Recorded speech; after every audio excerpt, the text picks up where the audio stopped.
What's up, you guys? Sean Ross Sapp, Fightful.com, here with the man Josh Prohibition. How you doing? I'm doing wonderful, Sean. How are you? I'm doing good. I was talking to, as I mentioned to you off the air, Gregory Iron, and I said, you know what? Now that I think of it, I think Josh Prohibition and Matt Cross were the first indie wrestlers that I knew of and liked.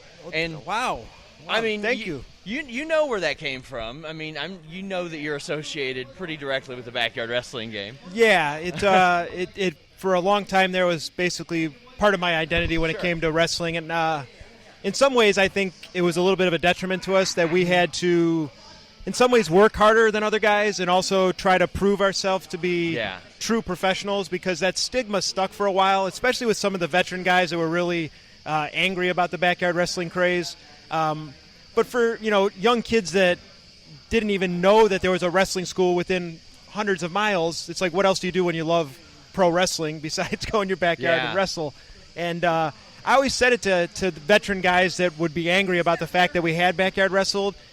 The moment I knew that there was a school in Cleveland, which I never knew about, the moment I knew, I went and I got trained. It's exactly what they tell you to do. Yeah. I was always under the assumption, because when I got into wrestling, it was before the internet really even took off. I thought either you went to Japan to train to be a wrestler or the WWE had a school, and that's the only idea I had of a wrestling school were those two places. I didn't know anything about indie wrestling. I didn't know there was any other schools out there. So when I found out about it, I was all in. I basically stopped trying to play baseball, and I went and got trained like every veteran told me to. And it's kind of poetic, as you guys can see in the background. You're head trainer right now here in Cleveland. Yeah. So this is about the third school, wrestling school that I've worked at. I worked at the Cleveland All-Pro Wrestling School with JT Lightning, helping train guys there. This promotion before used to be called, I think, Cleveland Championship Wrestling. Yeah. And I helped run that school. And then obviously I'm back here. And I'm actually a school teacher during the day and a indie wrestler on the weekends. So I love to coach and I love to teach. And it's kind of a collision of all things that I enjoy. Taking my love of pro wrestling, the years and years of teaching and coaching I have under my belt, and being able to help a lot of young, hungry guys here in Cleveland that are definitely going to make some noise, I think. Yeah, and as I was mentioning as I came in here, this is a good facility, too. Like, you walk past 100 jack dudes before you even get to the rolling mat, before you even get to the wrestling ring. I'm from a small town. There's nothing like this there. This old school Iron Gym is amazing. The weight facilities, what they offer. And, I kind of bust some of the guys' balls about this. I got trained in a chop shop on the west side of Cleveland, and there was a tarp between the ring area and the back area, and we were told never, ever, ever look behind the tarp. And one time when JT Lightning gave me the keys to the training center, I was all by myself, I went in there and I peeked behind the tarp, and there was about 200 motorcycles just chopped into pieces back there. And I was like, wow. Like, no wonder why they didn't want you to look behind the tarp. But that was the kind of facility we trained in. No heat, no air conditioning. The ceiling would leak. So to be in a place, with this kind of facility, I feel like, this is our performance center. Yeah, you mentioned that you're a teacher. How well does that help translate from your day job of being a school teacher to when you come here and you're molding minds in the wrestling ring? Oh, I incredibly well. The fact that for the last 11 years of my life, it's been my profession, I think I've learned how to take information, to break it into simpler, more digestible parts, to break things into steps, and then to kind of create a good foundation that we build upon. And, this is we're just finishing out my 4th month here as the head trainer at this school. And, with a lot of these guys, I've seen them, improve every week, which is what you want. I just said, keep grinding, keep getting better every single week. And we're seeing that. And that's rewarding for me, because I know I can't wrestle forever. Yeah. But when you kind of take that knowledge and you pass it on to these guys, in a way, I know it sounds kind of like cheesy, but it's almost like you continue to wrestle through them. Because when you watch their matches and you see things that that you help them get, it's almost like you feel like a proud parent. And so I mean, I know that there were so many guys in wrestling that invested in me and took time that they didn't have to take. because they saw something in me and they gave me so much of themselves. I feel like it's me kind of paying it forward, and kind of returning that favor that wrestling has granted me such incredible opportunities. I want to see these guys. And I've told them, I said on my first day, I hope a lot of you guys in this room, your goal is to be on television, because that's where, I want to help you guys get to. I want to get you guys in a position where, in this golden age of wrestling we're in right now, they get a contract. What is it about Cleveland that has bred so many and the thing is, it can't be a coincidence. It has to be something in the culture and it's not just a cookie-cutter type of person. EC3 is different. You're different. Yeah. Matt Cross is different. Johnny Gargano is different. Yeah. Gregory Iron's different. Like, these people aren't the same. It's not like when you would see in Minnesota in the old days, you'd have a bunch of jack dudes coming out and all that. These are really different people. Yeah, and I say that often, and I may step on toes. I know people talk about always like Philadelphia and all these other places, but look at, like you were just mentioning, from Cleveland. I helped with Johnny Gargano. I helped train Ray Rowe. We got Greg Iron, Matt Cross, all these guys that you're naming. Ziggler, came out of Cleveland. The Miz, you got so many guys that came out of this. And what is it? I don't know. They always talk about Cleveland being incredibly tough place to live, and I don't know if that helps breed that resilience that you need to be a pro wrestler, because pro wrestling kicks your ass. You're always beat up. You're always tired. You're always frustrated. You're not getting paid. And just to keep grinding, I don't know if it's that Cleveland sports mentality where you just get beat up so often that you just keep getting back on your feet. And I think also part of it, honestly, you're only as good as the guys you work.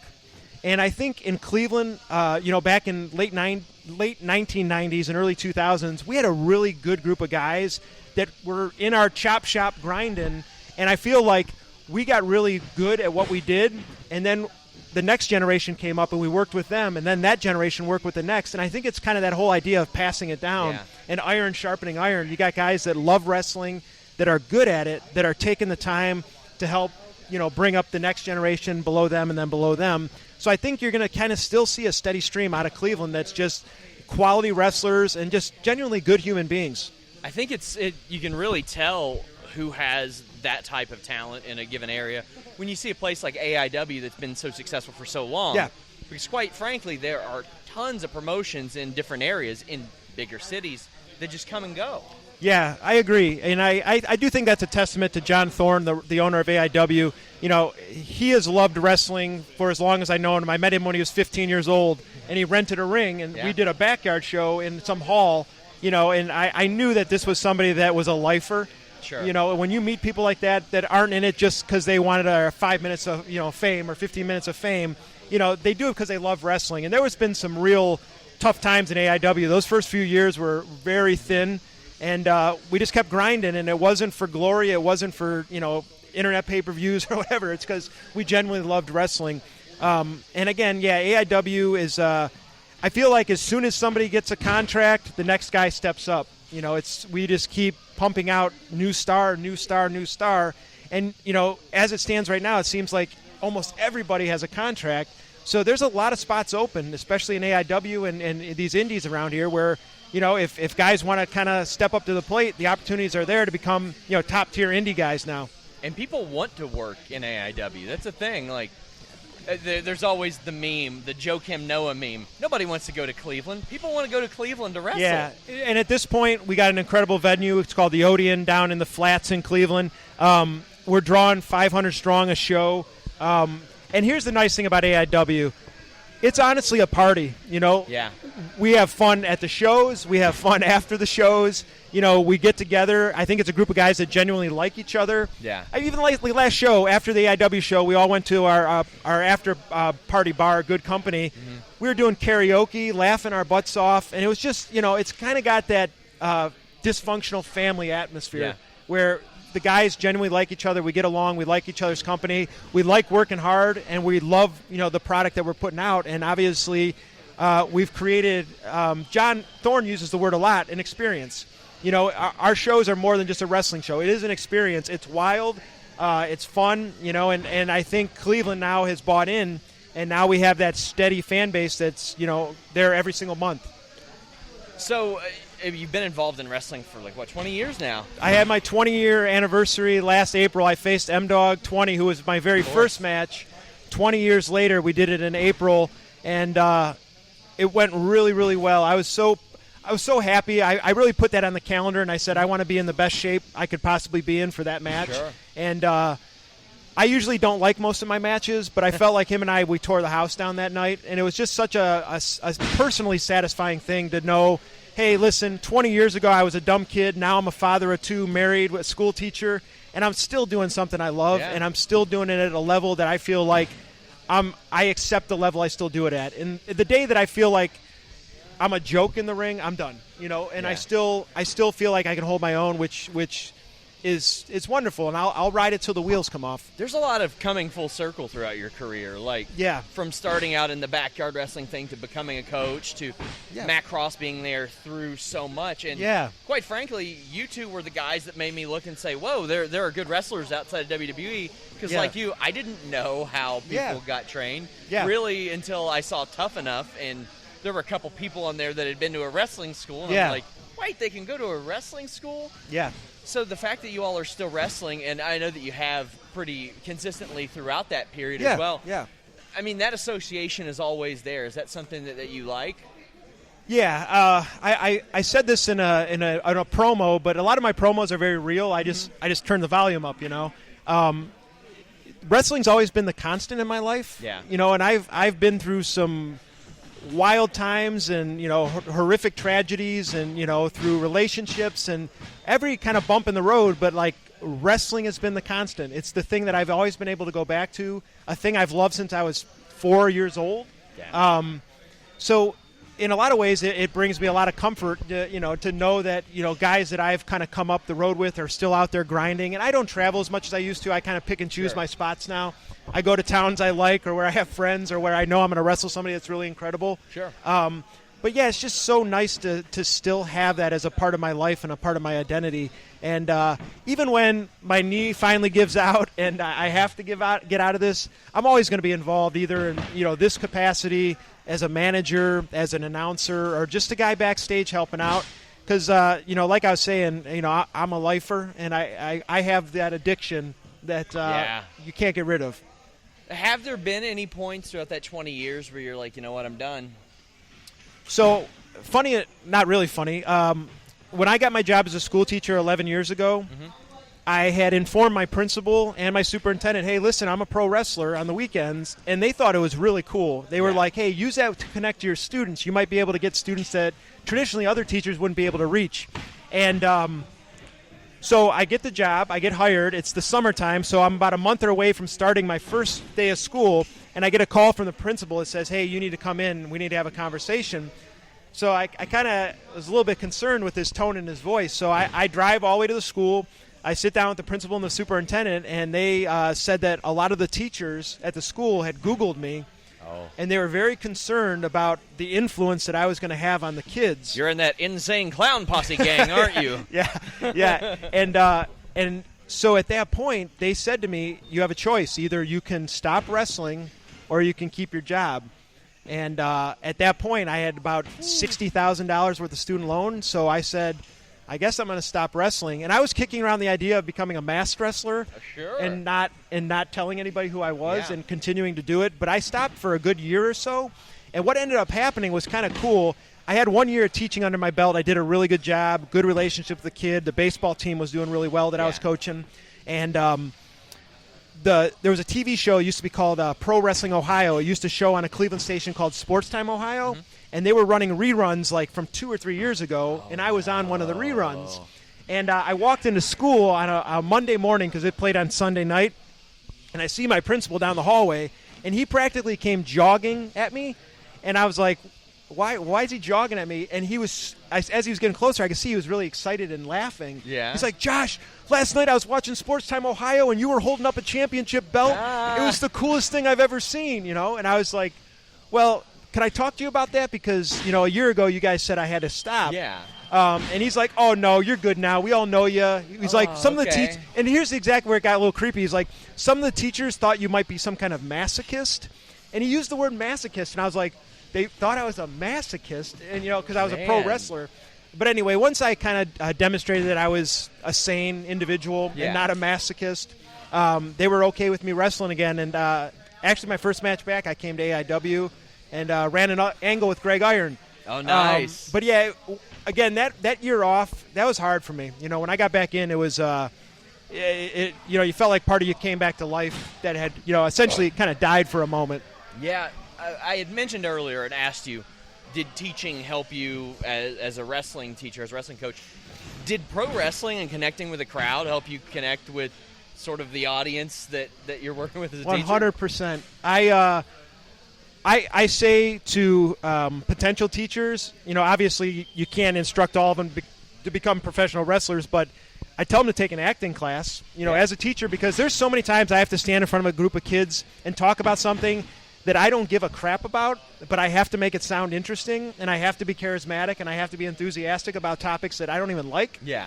And I think wrestling in a lot of ways provides that platform which you kind of practice that. Yeah. Because there's days when you got to wrestle where you feel like hell or you're beat up or you're just tired, but you got to turn it on. And kind of the same thing with teaching. I turn it on.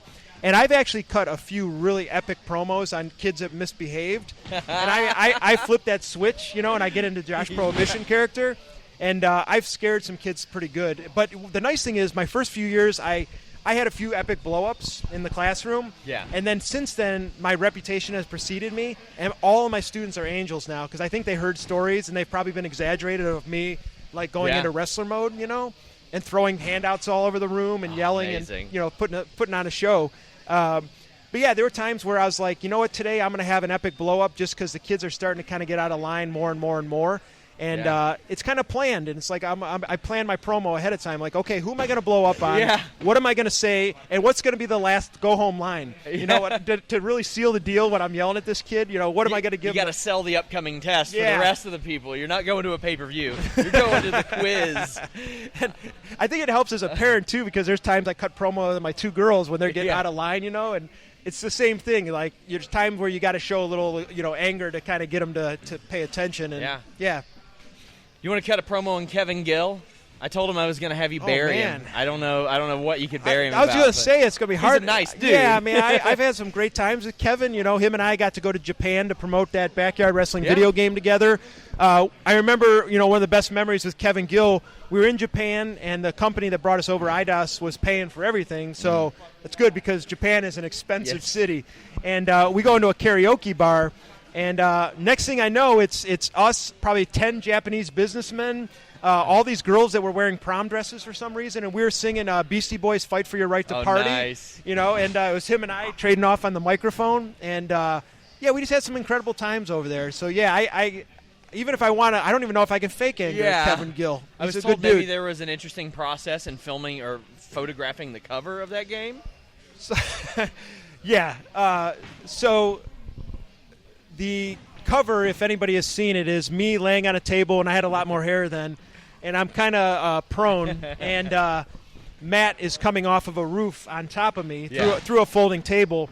And when we got there, the house that's in the background does not do it justice, the picture. It is much higher than it looks. I would say it's probably a 12 to 14-foot house. And they wanted me to lay there without moving while Matt jumped off onto me. And it's physically impossible as a human being not to flinch and try to protect yourself when somebody's jumping off. But they wanted me to stay perfectly prone as he lands on me. I'm like, I'm going to break every rib that I have. So we actually took the picture a few times with the actual bump. Oh, no. And it was kicking my ass. It was like California. We were in the middle of the desert somewhere. Yeah. And it wasn't even grass. It was like underneath me was just like cement rock kind of thing. So we did it a few times where we actually took the bump through the table. And I was getting so jacked up. And they wanted to do it again because I didn't stay still enough during the picture. I was like, it's impossible. You'd have to knock me unconscious to get me to stay there prone. So somebody finally had the idea to superimpose me. I laid on the table. They took a million pictures, and then they put Matt on a trampoline and had him jump up and down a few times. Oh, my God. And just, kind of look like a flying squirrel. And then they took the two pictures and put them together, and I was like, man, I wish they would have done that from the beginning instead of me. I would have never known. I mean, it makes a lot more sense that way, too. Yeah, there's some pictures of me actually going to a table probably with the worst look on my face because, it was brutal. Would you say that game got you more bookings after it released? It helped. And, one of the nice things for the game is I know IDOS did a really nice job of setting up tour tour for it just to promote it. Like I went over to Japan with Madman Pondo and Kevin Gill, and all we did was press conferences that turned into brawls. So I didn't even have to have a match, and it paid pretty well. So we would go over to Japan and we'd start a press conference. Pondo would start doing his Pondo thing, just going nuts, and I would just follow suit. And Abdullah Kobayashi, I would come out and like get mad because we were disrespecting Big Japan Wrestling, I think. Yeah. And it would just turn into a brawl. So we did it at like TV shows. We did it in office buildings. We did it at their dojo. So it was really kind of fun because it was no match. You didn't have to remember anything. It was just, let's just brawl. And Pondo would bring out the stop sign and start whacking all the guys at the dojo. But yeah, it was fun because we did that, and then we got to go to England, and Matt and I, M-Dogg, put on a match in London, England. And they took wonderful care of us over there. Put us up, took us to every site you can imagine. Wonderful food. Loved our time in England. So yeah, the promotional stuff for the game was the highlight for me because I got to see places that I had not seen yet, and it was just such a cool opportunity. And it was like a paid vacation. As we wrap up, let the people know where they can follow you on social media if you do that, or how they can get you to teach them how to wrestle. Yeah. So Instagram is Josh Prohibition. Twitter is @JoshProhibition. And if you go to AIWrestling.com, we have advertisements for our school. And I know I'm biased, but I honestly think our school here is one of the best schools probably in the country. Obviously there's a performance center, which is the mecca of all schools. But, in the Midwest, you're not going to find many schools that are providing the atmosphere and the coaching and the experience that that you're going to get here. And I always say this: I'm a way better coach than I ever was a wrestler. I feel like my ability to teach the sport is excellent. I was an average wrestler. I think I'm an excellent teacher. So come and learn. We work hard. We grind it out. Good group of guys, and I think it's if you really want to be a wrestler, it's a great investment. Josh, I want to thank you so much. Yeah, thank you, my friend. Until next time, guys, we're out.